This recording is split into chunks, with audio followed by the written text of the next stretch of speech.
Olá, meu amigo, minha amiga, não pense que a vitória está perdida, pois se é de batalhas que se vive a vida. Bom, essa frase é do Raul Seixas, vocês me corrigiram aí aqui no último programa que eu fiz, que eu citei Raul, né?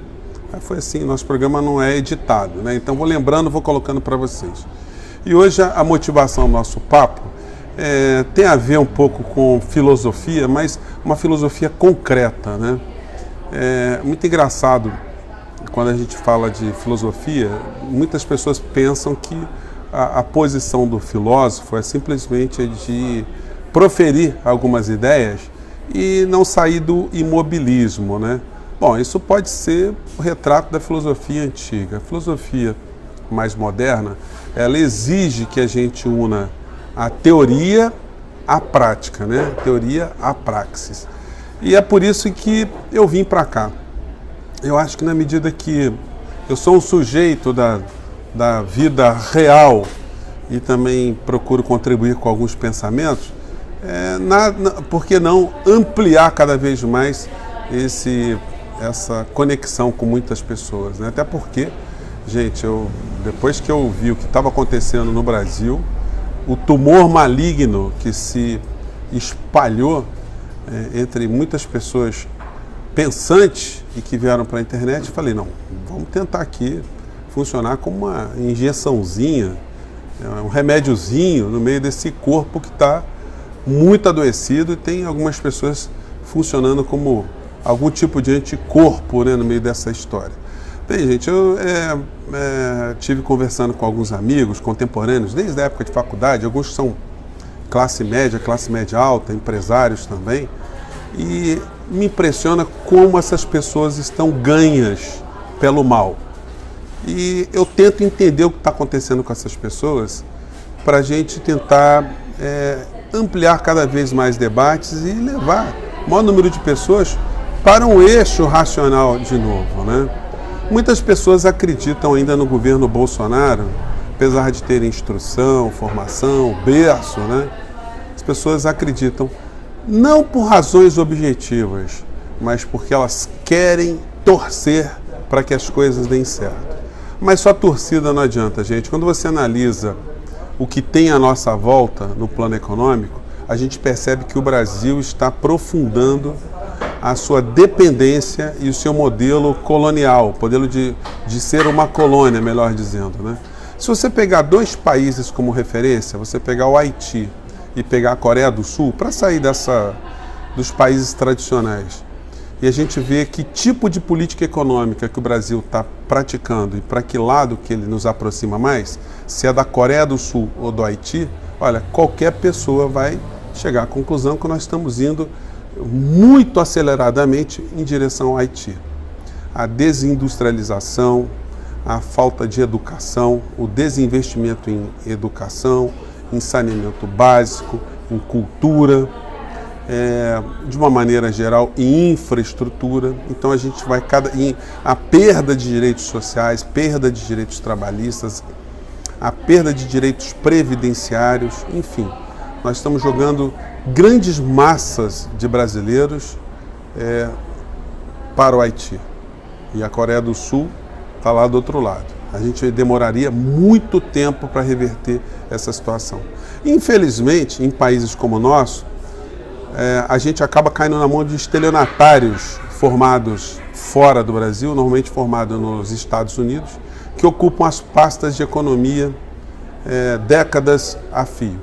Normalmente essas pessoas são formadas lá fora e vêm cumprir uma missão de ajudar a entregar o Estado desses países aos grupos financeiros, aos grupos rentistas, aos bancos mundiais, e depois que eles enchem os bolsos de dinheiro ou que eles abrem as portas para trabalhar em outros lugares, eles simplesmente abandonam e vão embora. Para essas pessoas nunca falta um aeroporto, nunca falta a primeira classe e a sala VIP. Eles estão sempre muito bem conectados. Agora, nossa classe média alta, ela de algum modo ela fica torcendo para que isso dê certo. Gente, não tem como dar certo. Um governo que não investe em infraestrutura como é o nosso, que não faz obras públicas, o setor privado que não faz isso, Os governos municipais, estaduais e o governo federal, que tem o orçamento contingenciado, o orçamento bloqueado, para onde é que o Brasil vai crescer? Como é que vai vir gente aqui almoçar, beber cerveja, tomar um cafezinho? Como é que é você que é pequeno comerciante, você vai ter gente comprando tinta, gente comprando autopeça, gente cortando cabelo, enfim, as pessoas movimentando a economia. Esse governo não está preocupado com isso, o governo está fazendo grandes transações em relação à infraestrutura, à energia brasileira, entregando a pequenos grupos, e esses negócios, esses macronegócios, rendem umas franjinhas que sempre tem alguém que ganha muito dinheiro no meio dessa história. O incrível é que o nosso governo, que deveria ter uma área de inteligência, não tem. Os nossos militares são muito mal formados na Escola Superior de Guerra, como eu já falei para vocês, eles não sabem nada de economia, não entendem nada de geopolítica, não entendem nada de infraestrutura, apenas estrutura, comunicação militar, alguma coisa, porque se entendessem, eles não estavam deixando esse elemento infiltrado aqui no Brasil, que é o ministro Paulo Guedes e todos os seus auxiliares, a derreterem o nosso país como eles estão derretendo, com a maior cara de pau, destruindo interesses nacionais e o futuro das pessoas de carne e osso. Os meus empregados aqui, o pessoal, os nossos colaboradores, eu já conversei com eles, a maior parte, alguns iam se aposentar agora, não vão mais, vão se aposentar lá na frente, vão continuar trabalhando em pé. Tem um menino aqui que está comigo um pouco mais de um ano, ele tem uma hérnia aqui, ele vai ficar 6, 7 meses para conseguir tratar dessa questão utilizando o SUS. O SUS cada vez mais precarizado, com o orçamento público congelado, cada vez mais contingentes de pessoas chegando para buscar serviços públicos, as pessoas empobrecendo, saindo dos planos de saúde privado, buscando saúde pública. No entanto, a gente tem essa anomalia, pessoas que ainda foram ganhas ideologicamente para apoiarem esse tipo de governo que tem o presidente mais medíocre intelectualmente de toda a face da Terra. Até eu gostaria de convocar vocês para que pesquisassem se em alguma época da humanidade, algum país, houve um presidente com o nível de mediocridade do presidente brasileiro. É o medíocre ideal, porque é o medíocre que acaba servindo de uma forma absolutamente intensa para o sistema econômico, o sistema financeiro nacional e internacional. É o grande laranja do sistema. E aí pega um espertalhão como Paulo Guedes, que ele conheceu outro dia, e aí pronto.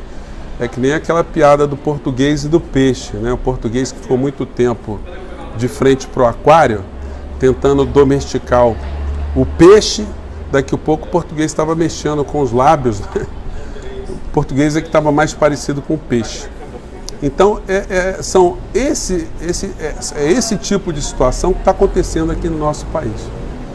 Agora, o pior disso tudo, gente, é o empoderamento da ignorância, o empoderamento da escrotidão através de um personagem também que é um grande estelionatário intelectual, que é o Olavo de Carvalho.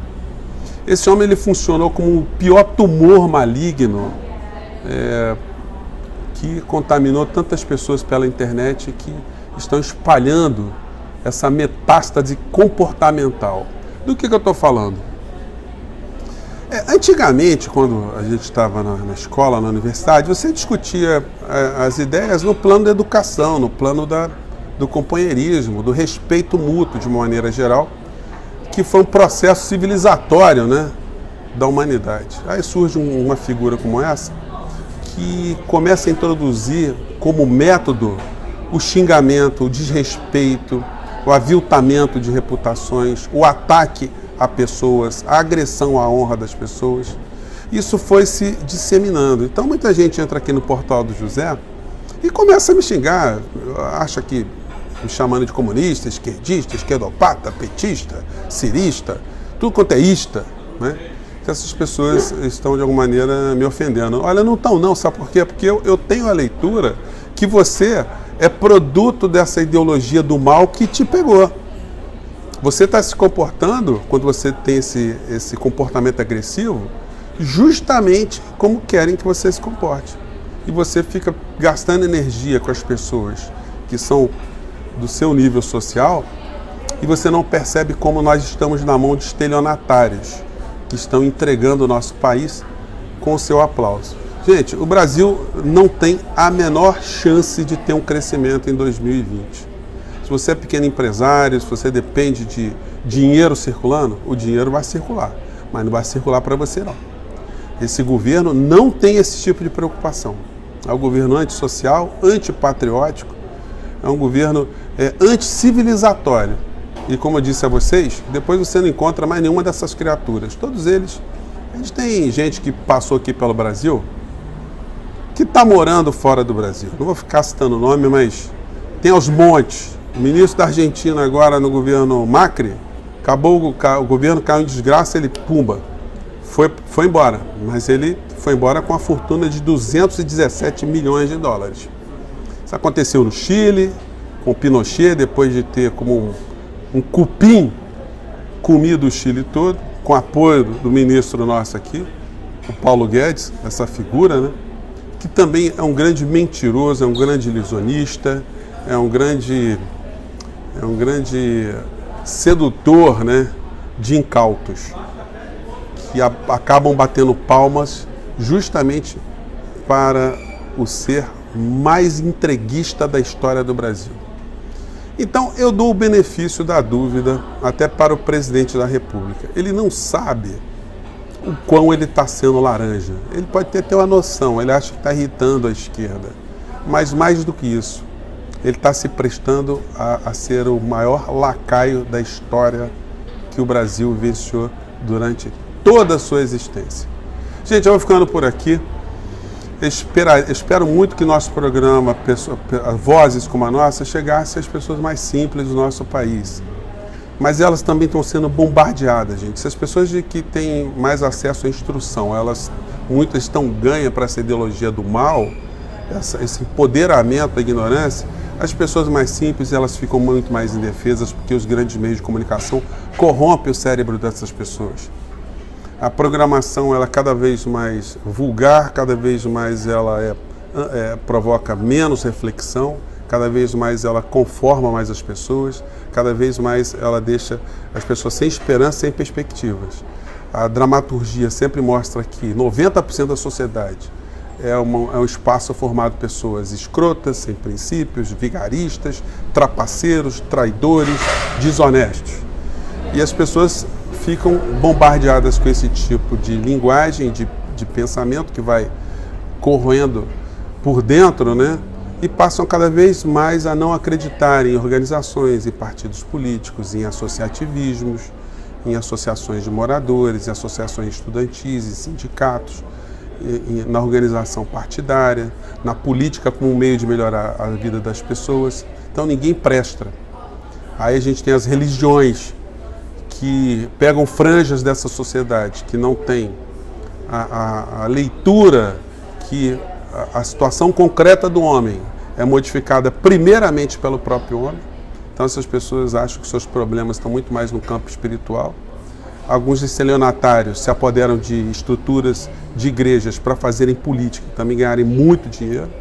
A Igreja Católica também acaba sendo conivente com muitas dessas situações. Então a gente tem um ambiente perfeito para um grupo de espertalhões, estelionatários e salafrários nacionais e internacionais atuarem como bem entendem num país como o nosso.